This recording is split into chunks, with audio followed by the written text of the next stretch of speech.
തിരുനാമത്തിന് മഹത്വമുണ്ടാകട്ടെ. എൻ്റെ പേര് ഷെറിൻ കുരുവിള. ഞാൻ ട്രിവാൻഡ്രത്തു നിന്നാണ് വരുന്നത്. ആദ്യമായിട്ട് അമ്മ ജീവനോടെ പ്രത്യക്ഷപ്പെട്ട ഈ അൾത്താരയുടെ മുമ്പിൽ വന്ന് സാക്ഷ്യം പറയാൻ സാധിച്ചതിനെ ഓർത്ത് ഒത്തിരി നന്ദി പറയുന്നു. ആദ്യമായിട്ട് എൻ്റെ കുഞ്ഞ് ഞാൻ ഉടമ്പടി എടുക്കുന്ന സമയത്ത് 3 വയസ്സുണ്ടായിരുന്നു.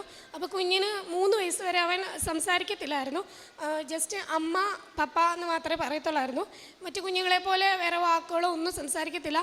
അങ്ങനെ ഞങ്ങൾ പീഡിയാട്രിഷ്യൻ എടുത്ത് കൊണ്ടുപോയി. അപ്പം ഡോക്ടർ പറഞ്ഞു ഇവനെ സ്പീച്ച് തെറാപ്പിക്ക് കൊണ്ടുപോകണം, അല്ലെങ്കിൽ ഒത്തിരി ഡിലേ ആയി പോകുമെന്ന് പറഞ്ഞു. അപ്പം എല്ലാ കുഞ്ഞുങ്ങളും ആ പ്രായത്തിൽ നഴ്സറി പോകുമായിരുന്നു. പക്ഷേ കുഞ്ഞ് സംസാരിക്കാത്ത കാരണം ഞങ്ങൾ വിടുന്നില്ലായിരുന്നു അവനെ. അങ്ങനെ ഉടമ്പടിയുടെ നേർച്ച വസ്തുക്കളായ ഉപ്പും തൈലവും ഒക്കെ കുഞ്ഞിന് എന്നും കൊടുക്കുമായിരുന്നു. അങ്ങനെ എന്ന് വിശ്വാസ പ്രമാണം ചൊല്ലി കുഞ്ഞിനെ പ്രാർത്ഥിക്കുമായിരുന്നു. അതിൻ്റെ ഫലമായിട്ട് കുഞ്ഞിപ്പോൾ നന്നായിട്ട് സംസാരിക്കും. ഇപ്പോൾ LKG പഠിക്കുന്നു. മറ്റു കുഞ്ഞുങ്ങളെ പോലെ ഒരു കുഴപ്പവുമില്ല, നന്നായിട്ട് സംസാരിക്കാൻ തുടങ്ങി. അതുപോലെ തന്നെ ഇവന് ചെവിയുടെ പുറകിൽ ഒരു ഞൊണൽ പോലെ ആദ്യം ഇങ്ങനെ കണ്ടു. അതങ്ങനെ ഓരോ ദിവസം കൂടുന്തോറും ഇങ്ങനെ സ്പ്രെഡ് ആയിക്കൊണ്ടിരുന്നു. ചെവിയുടെ പുറകിൽ തന്നെ വലുതായിക്കൊണ്ടിരുന്നു. അപ്പം ഞാനൊരു നേഴ്സാണ്. അപ്പം ഞാൻ വർക്ക് ചെയ്യുന്ന ഹോസ്പിറ്റലിൽ തന്നെ ട്രിവാൻഡ്രത്ത് കൊണ്ട് കാണിച്ചു. അപ്പം ഡെർമറ്റോളജിസ്റ്റ് പറഞ്ഞു ഇതിൻ്റെ ഒരു സ്വാബ് വിടാമെന്ന് പറഞ്ഞു. അങ്ങനെ സ്വാബ് വിട്ടപ്പോൾ റിപ്പോർട്ട് വന്നപ്പോൾ കുഞ്ഞിന് സോറിയാസിസ് ആണെന്ന് പറഞ്ഞു. അപ്പം എല്ലാവർക്കും അറിയാനുള്ളത് ഇൻക്യൂറബിളാണ്.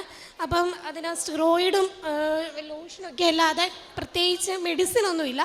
പിന്നെ ഇത് ശരീരത്തിലേക്ക് സ്പ്രെഡ് ആവാതിരിക്കാനും ചൊറിച്ചിൽ കുറയാനുമുള്ള മരുന്ന് തരാമെന്ന് പറഞ്ഞു. പക്ഷേ ഞാനത് മരുന്ന് കുടിക്കാൻ കുഞ്ഞ് ഭയങ്കര ഉറക്കമായതുകൊണ്ട് ഞാൻ ആ മരുന്ന് സത്യത്തിൽ കൊടുത്തില്ല. അതിന് പകരം ഞാൻ എന്നും കുഞ്ഞിനെ ചെവിയുടെ പുറകിൽ തൈലം പുരട്ടി വിശ്വാസ പ്രമാണം ചൊല്ലി പ്രാർത്ഥിക്കുമായിരുന്നു. അതുപോലെ അച്ഛൻ്റെ യൂട്യൂബിലെ ധ്യാനങ്ങൾ ഒരു ദിവസം പോലും മുടങ്ങാതെ കാണുമായിരുന്നു. കണ്ടത് വീണ്ടും കാണുമായിരുന്നു. എന്നിട്ട് നിയോഗ പ്രാർത്ഥന സമയത്ത് എൻ്റെ കുഞ്ഞിനെ സമർപ്പിച്ച് ഞാൻ പ്രാർത്ഥിക്കുമായിരുന്നു. അങ്ങനെ 7 ദിവസം പ്രാർത്ഥിച്ച് തുടർച്ചയായി 8ാമത്തെ ദിവസം എൻ്റെ കുഞ്ഞിന് ആക്ച്വലി ഞങ്ങൾ എന്നും നോക്കും. രാവിലെ പ്രത്യക്ഷ പ്രാർത്ഥനയെല്ലാം കഴിഞ്ഞ് കുഞ്ഞ് എഴുന്നേറ്റ് വരുമ്പോൾ നോക്കും എൻ്റെ ചെവിയിൽ കുറവുണ്ടോയെന്ന്. പക്ഷേ 7 ദിവസം കുറഞ്ഞില്ല. 8ാമത്തെ ദിവസം ഞാൻ മറന്നുപോയി. അന്ന് ഉച്ചയൊക്കെ ആയപ്പോഴാണ് ഞാൻ പ്രാർത്ഥനയെല്ലാം കഴിഞ്ഞ് കുഞ്ഞിൻ്റെ ചെവിയിൽ നോക്കിയപ്പം കാണാനില്ല പുറകിൽ. ഞാനോർത്തിൻ്റെ ചെവി മാറിപ്പോയതാണ്. അപ്പുറത്തെ സൈഡ് നോക്കി അവിടെയില്ല. 2 സൈഡിലും ഒരു പാട് പോലും ഇല്ലാതെ അമ്മ മാതാവ് എൻ്റെ കുഞ്ഞിൻ്റെ രോഗം എടുത്തു മാറ്റി. ഞങ്ങളങ്ങനെ ഡോക്ടറെ കാണിച്ചപ്പോൾ ഡോക്ടർ ഭയങ്കര അത്ഭുതമായി പോയി. കാരണം സോറിയാസ് എന്ന് പറഞ്ഞ ഡോക്ടർ തന്നെ ഇതെവിടെ പോയി എന്ന് പോലെ അതിശയിച്ചു പോയി. അതുപോലെ തന്നെ ഞാൻ 2022 ഇവിടെ ആദ്യമായിട്ട് ഉടമ്പടി എടുത്തത്. അപ്പോൾ ഞാൻ ഒരു പ്രാവശ്യം OET എഴുതിയിട്ടാണ് ഇവിടെ വന്നത്. പക്ഷേ അന്ന് എനിക്ക് കിട്ടിയിട്ടുണ്ടായിരുന്നില്ല. ഈ ഉടമ്പടി എടുത്തതിന് ശേഷം ഞാൻ OET അറ്റംപ്റ്റ് ചെയ്തു. അപ്പം ഞാൻ എപ്പോഴും ഇങ്ങനെ കേൾക്കും മാതാവിൻ്റെ സാക്ഷ്യത്തിൽ എല്ലാവരും ഇങ്ങനെ സ്പീക്കിങ്ങിന് മാതാവ് കൂടെ വരുന്നു എന്നൊക്കെ. അപ്പം ഞാനും ഇങ്ങനെ അമ്മയോട് പ്രാർത്ഥിക്കും, അമ്മ എൻ്റെ സ്പീക്കിങ്ങിന് കൂടെ വരണം. അപ്പം ഞാൻ ഫസ്റ്റ് റോൾ പ്ലേക്ക് കയറി. അപ്പം ഇൻ്റർലൊക്യൂട്ടറിൻ്റെ പേര് ആക്ച്വലി ഒരു ലക്ഷ്മി എന്നതായിരുന്നു. അപ്പം പേഷ്യൻ്റെ പേര് ചോദിച്ചപ്പം എന്നോട് മേരി എന്ന് പറഞ്ഞു. അടുത്ത നെക്സ്റ്റ് കാർഡിന് അവർ മരിയ എന്ന് പറഞ്ഞു. അപ്പോഴേ എനിക്കറിയാമായിരുന്നു അമ്മ എൻ്റെ കൂടെ ഉണ്ട്, ഇതിന് ഞാൻ ജയിച്ചത്. അപ്പോൾ എൻ്റെ ഹസ്ബൻഡ് പുറത്തു ഇപ്പോണ്ടായിരുന്നു. ഞാൻ ഇറങ്ങി വന്ന ഉടനെ ഞാൻ പറഞ്ഞു ഈ എക്സാമിന് ഞാൻ ജയിച്ചു. അപ്പം ചോദിച്ചാൽ അതന്നെ. ഞാൻ പറഞ്ഞ അമ്മയാണ് എൻ്റെ ഇൻ്റർലൊക്യൂട്ടർ, അതുകൊണ്ട് ഞാൻ ജയിച്ചെന്ന് പറഞ്ഞു. അതുപോലെ തന്നെയായിരുന്നു എൻ്റെ എല്ലാ മൊഡ്യൂളിലും അമ്മ മാതാവ് കൂടെ വന്ന് എഴുതിപ്പിച്ചു. അങ്ങനെ ഞാൻ OET പാസ്സായി. ഈ 2024 ഏപ്രിൽ 3 ഞാൻ ന്യൂസിലാൻഡിന് പോയി. ആക്ച്വലി ഞാൻ യോഗം വെച്ചത് UK പോകണമെന്നാണ്. പക്ഷേ അമ്മയുടെ തമ്പുരാൻ്റെ ആഗ്രഹം അതിലേറെയായിരുന്നു. കാരണം UK ആ സമയത്ത് ക്രൈസിസ് വന്നു, സ്റ്റാഫിനെ എടുക്കാതെയായി, ഇൻ്റർവ്യൂസ് വരാതെയായി. അതുകൊണ്ടാണോ എന്തോ എനിക്ക് അപ്പം ന്യൂസിലാൻഡിൽ പോകാമെന്നൊരു ഇഷ്ടം തോന്നി. അങ്ങനെ ഞാൻ ന്യൂസിലാൻഡ് പ്രോസസ്സ് ആരംഭിച്ചു. ഏപ്രിൽ 3 ഞാൻ ന്യൂസിലാൻഡിൽ ചെന്നു. അവിടെ ചെന്ന ക്യാപ്പ് ഞാൻ പാസ്സായി.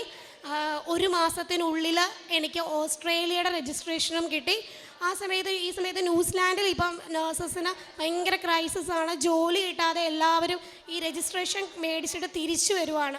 അപ്പം ഞാൻ ഒത്തിരി സങ്കടപ്പെട്ടു, മാതാവ് ഇത്രയും രൂപ മുടക്കി പോയി, അപ്പോൾ ജോലിയില്ലാതെ ഇനി തിരിച്ചു വരേണ്ട വരുമോ എന്ന്. പക്ഷേ ഞാനൊരു അമ്മയോട് പറഞ്ഞായിരുന്നു ഇവിടുന്ന് പോകുന്നതിന് മുമ്പേ എനിക്ക് ഒക്ടോബറിന് മുമ്പേ എനിക്കൊരു ജോലി തരണമെന്ന്. കാരണം അമ്മയുടെ കൊന്തമാസം തീരുന്നതിന് മുമ്പ് എനിക്ക് ജോലി തരണമെന്ന്. കഴിഞ്ഞ പ്രാവശ്യത്തെ ജപമാല റാലി എനിക്ക് പങ്കെടുക്കാൻ പറ്റിയില്ല. പക്ഷേ ഈ പ്രാവശ്യത്തെ ജപമാല റാലിയിൽ എനിക്ക് പങ്കെടുക്കണമെന്ന് ഞാൻ പ്രാർത്ഥിച്ചായിരുന്നു. പക്ഷേ ഞാൻ ന്യൂസിലാൻഡിലായതുകൊണ്ട് ഞാൻ ഇവിടെ വരുമോ ഒന്നും എനിക്കറിയത്തില്ലായിരുന്നു. പക്ഷേ ജൂലൈയിൽ ഓസ്ട്രേലിയ രജിസ്ട്രേഷൻ കിട്ടി. ഓഗസ്റ്റിൽ ഓസ്ട്രേലിയയിൽ നിന്ന് ഡയറക്റ്റ് ഒരു ഇൻ്റർവ്യൂ വന്നു. അതിൽ 650ഓളം പേരുണ്ടായിരുന്നു ഇൻ്റർവ്യൂവിന്. പക്ഷേ അവർക്ക് 50 പേരെ മതിയായിരുന്നു. ഞാൻ അമ്മയുടെ 50ാമത്തെ ഒരാളായിട്ട് അമ്മേനെ തിരഞ്ഞെടുത്തു. അങ്ങനെ എനിക്ക് ഇൻ്റർവ്യൂ പാസ്സായി.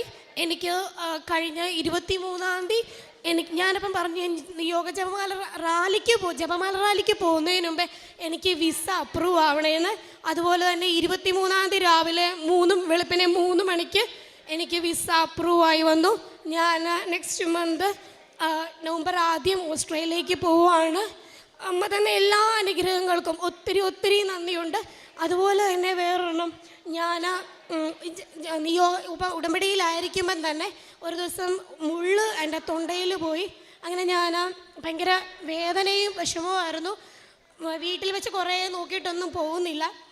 അങ്ങനെ ഞാൻ കിംസിൽ ട്രിവാൻഡ്രത്ത് കൊണ്ടുപോയി. അപ്പോൾ അവർ പറഞ്ഞു എൻഡോസ്കോപ്പി ചെയ്യണം എന്ന് പറഞ്ഞു. അങ്ങനെ എൻഡോസ്കോപ്പി ചെയ്തു. അപ്പോൾ എൻഡോസ്കോപ്പി ചെയ്തപ്പോൾ അവർ പറഞ്ഞു എന്നെ കാണാൻ പറ്റണില്ല, അങ്ങ് ഉള്ളിലേക്കാണ്, അപ്പോൾ CT എടുക്കണമെന്ന് പറഞ്ഞു. അപ്പം അന്ന് രാത്രിയിലായിരുന്നു, ഒരു സാറ്റർഡേ സന്ധ്യയ്ക്കായിരുന്നു. അപ്പം ഞങ്ങൾ പറഞ്ഞു CT നാളെ എടുക്കാമെന്ന് പറഞ്ഞു. അപ്പോൾ അവർ പറഞ്ഞു നിങ്ങൾക്ക് അറ്റ് റിക്വസ്റ്റിൽ എഴുതി വെച്ചിട്ട് പോവുകയാണെങ്കിൽ നിങ്ങൾക്ക് പോകാം, ഇല്ല ഇതിൽ എന്തെങ്കിലും കോംപ്ലിക്കേഷൻ ഉണ്ടാവുകയാണെങ്കിൽ ഞങ്ങൾ ഇതിന് ഉത്തരവാദി ആയിരിക്കത്തില്ലെന്ന് പറഞ്ഞു. അപ്പം ഞങ്ങൾ കുഴപ്പമില്ല എന്ന് പറഞ്ഞു. അങ്ങനെ എഴുതി വെച്ചു. അങ്ങനെ തിരിച്ച് വീട്ടിൽ വന്നു. വീട്ടിൽ വന്നിട്ട് പ്രത്യക്ഷീകരണ പ്രാർത്ഥനയും വിശ്വാസ പ്രമാണം ചൊല്ലി തൊണ്ടയിൽ കുരിശ് വരച്ച് പ്രാർത്ഥിച്ചു. അന്നപ്പോഴൊന്നും എനിക്ക് ഉമ്മനീര് പോലും ഇറക്കാൻ പറ്റാത്ത വേദനയായിരുന്നു. വെള്ളം മാത്രമായിരുന്നു കുടിച്ചിടുന്നത്. അന്ന് രാത്രി ഫുഡ് കഴിക്കാൻ വയ്യായിരുന്നു. എന്നിട്ട് പിറ്റേ ദിവസം ഞായറാഴ്ച വിസ്തുർബാനയ്ക്ക് പോയി.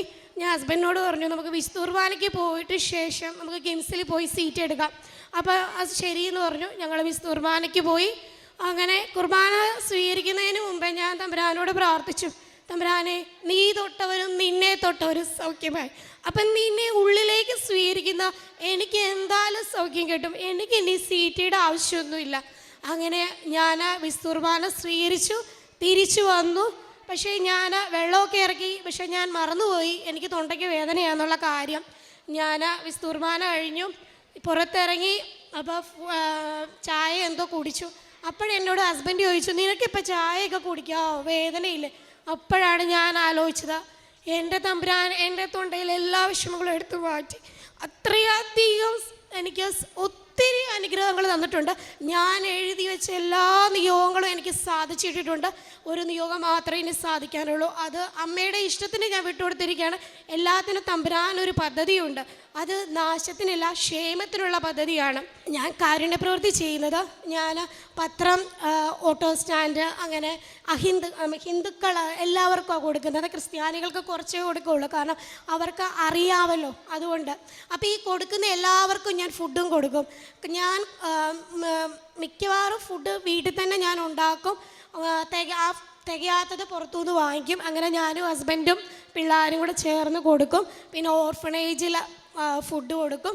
അങ്ങനെ ഞങ്ങളെ കൊണ്ട് ചെയ്യാൻ പറ്റുന്നതായിട്ടുള്ള വസ്ത്രങ്ങളായിട്ടും എല്ലാം ചെയ്യുന്നുണ്ട്. പിന്നെ മാതാവിൻ്റെ സാന്നിധ്യം, എല്ലാവരും പറയും ഒരു പ്രാവശ്യം മാതാവിൻ്റെ സ്മെല്ല് കിട്ടി, 2 പ്രാവശ്യം സ്മെല്ല് കിട്ടി. പക്ഷേ എനിക്കറിയത്തില്ല, എനിക്ക് എപ്പോഴും മാതാവിൻ്റെ സ്മെല്ലാണ്. ഞാൻ പിള്ളേരോട് പറയും അമ്മ വന്നിട്ടുണ്ട്, ഉടനെ പിള്ളേർ ഓടിപ്പോയി വീടിൻ്റെ മാതാവിൻ്റെ രൂപമുണ്ട് അവിടെ പോയി പ്രാർത്ഥിക്കും.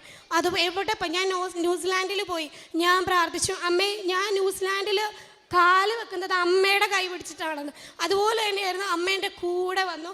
ഞാൻ ഇപ്പോൾ എവിടെ ഇൻ്റർവ്യൂവിന് പോയപ്പോഴും ഇപ്പോഴും അമ്മ എൻ്റെ കൂടെ ഉണ്ടായിരുന്നു. ആ സാന്നിധ്യം ഞാൻ തിരിച്ചറിഞ്ഞു. അതുപോലെ ന്യൂസിലാൻഡിൽ ചെന്നിട്ടാണെങ്കിലും വിശുദ്ധ കുർബാന മുടക്കേണ്ടതായിട്ട് എനിക്ക് വന്നിട്ടില്ല. ഇംഗ്ലീഷ് കുർബാന ആണെങ്കിലും തപ്പി പിടിച്ചു പോയി വിശുദ്ധ കുർബാന സ്വീകരിക്കുമായിരുന്നു, കുമ്പസാരിക്കുമായിരുന്നു. അതിൻ്റെ എല്ലാ അനുഗ്രഹങ്ങൾ അമ്മ മാതാവ് വാരിക്കോരി തന്നുകൊണ്ടിരിക്കുന്നുണ്ട്. എത്ര പറഞ്ഞാലും തീരാത്ത അനുഗ്രഹങ്ങളാണ് എൻ്റെ മാതാവ് എനിക്കും എൻ്റെ കുടുംബത്തിനും തന്നത്. ഇത്രയും അനുഗ്രഹങ്ങൾ തരാനും മാത്രം എന്ത് യോഗ്യതയാണ് എനിക്കെന്ന് പോലും എനിക്കറിയത്തില്ല. അത്രയും അനുഗ്രഹങ്ങൾ തന്ന അമ്മ മാതാവിനും തിരുക്കുമാരനും കോടാനുകോടി നന്ദി.